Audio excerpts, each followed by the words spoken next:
이동거리라는 개념을 공부를 해볼게요. 이게 뭐냐면요.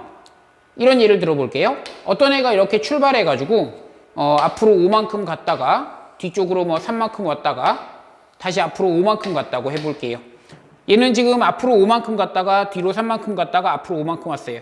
그럼 처음에서부터 위치의 변화량, 변위라고 부르는데 여기서부터 마지막까지 결국 얼마 움직였니? 라고 얘기하면 얘는 7만큼 움직였죠. 그걸 변위라고 부르고요. 변위가 7이다. 7만큼 움직였다라고 얘기하고요. 얘가 실제 움직인 거리라는 표현을 쓰거든요. 소위 말해서 이제 이동거리라고 부르는데 이동거리는 이제 5 더하기 3 더하기 5가 되니까 13이 되는 거죠. 그래서 여러분이 이게 실제 움직인 거리, 이동거리라는 표현을 쓰면 여기서 13이라는 답을 해주셔야 되거든요.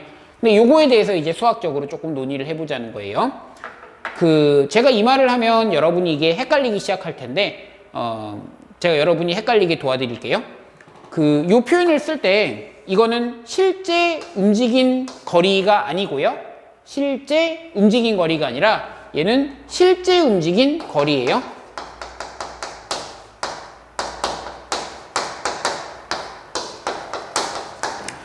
얘가 실제로 움직인 거리가 얼마냐라고 얘기하면 13이 되는 거고요.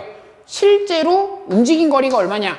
얘는 여기서 출발해서 결국 일로 왔으니까 실제로 움직인 거리는 7이다. 이런 식으로 얘기할 수도 있겠죠. 우리나라 말이 어려워요. 제가 이 얘기를 하면 이 문제를 잘 풀던 학생도 틀리기 시작하거든요.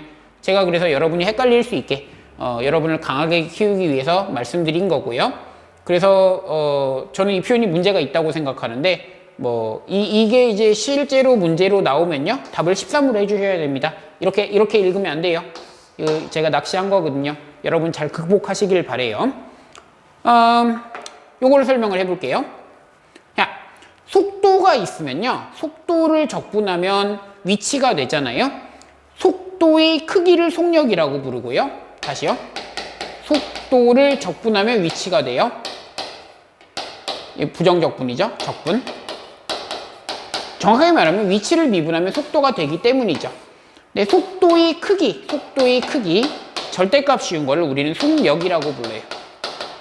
속력하고 속도는 다른 거예요.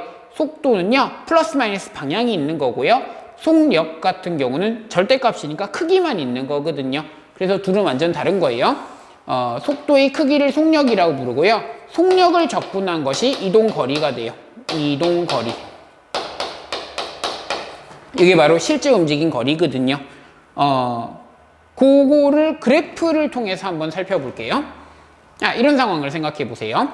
속도가 이렇게 주어져 있어요. 얘가 시간에 따른 속도의 그래프인데 얘가 A까지는 이렇게 돼 있고요. 속도가 양수고요.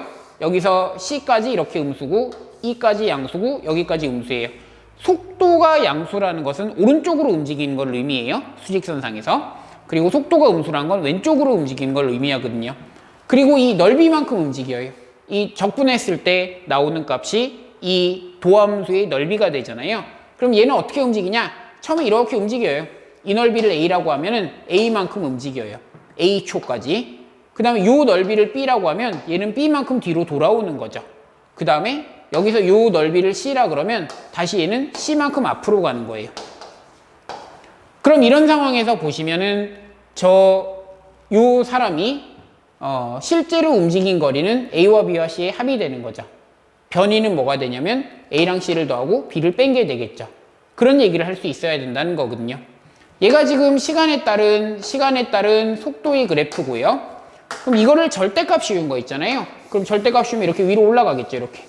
이렇게 위로 올라가는데 이 절대값 씌운 그래프가 바로 뭐가 되냐면 속력의 그래프가 돼요. 절대값 V라고 씁니다. 속력의 그래프가 되고요. 그럼 얘를 적분하면 A 더하기 B 더하기 C가 나올 테니까 그게 바로 내가 원하는 이동 거리가 된다는 거거든요. 그래서 사실은 이런 해석이 훨씬 더 중요하고요. 시간에 따른 속도의 그래프를 그려서 해석하는 능력이 훨씬 중요하고요. 그 용어 같은 거는 정확하게 좀 이해를 해주셔야 돼요. 속도의 크기가 속력이고 속력을 적분한 것, 그거를 실제 이동한 거리라고 부른다라는 점에 대해서 정확하게 말로 옮길 수 있어야 되는 거고요. 그리고 시간에 따른 속도 그래프 분석하는 거는 엄청 중요한 문제니까 문항으로도 많이 다뤄보셔야 되고요. 연습이 많이 필요한 부분이에요.